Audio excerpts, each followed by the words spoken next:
this Mercury in retrograde coming up, let me explain something to you all. All planets go, into retrograde. And it is completely normal. It's completely fine. It's not meant to just fuck your life up and just everything not work. What it is it's meant for you to go on the inside and do some reflection. And when people do not want to go on the inside and do some reflection, they will notice that the outside will feel very chaotic. That's why it looks like that, or these different properties will come up when things are in retrograde. Mercury is that closest planet to us, so we feel it very, very strongly when that energy starts to go into retrograde, specifically because it rules communication, the things that are Gemini and Virgo. So if you're strong Gemini,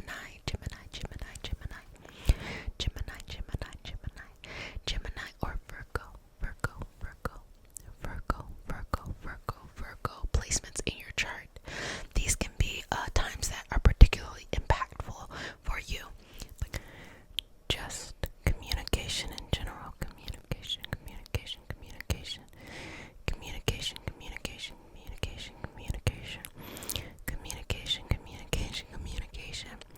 because all of our systems use some type of communication, like the fact that the car is communicating, certain mechanisms are communicating with itself in order to do stuff.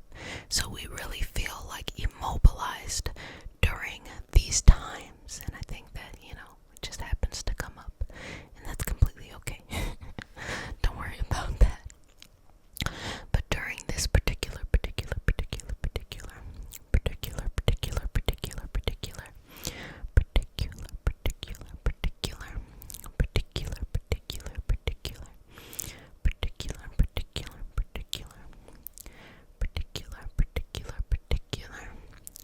Mercury in retrograde, we are going to be starting off with this Taurus energy, which is self-worth. Are you blaming yourself for the reason why your life is the way it is? Or say you are on a new kick in life, you have a new experience, you feel better about it, but for some reason there's kind of like a disconnect here. You start to feel like, whoa, you're accepting certain circumstances in your life that really aren't best for you, simply because you just haven't learned how to feel and be worthy of the life you want. And that Mercury is going to begin there.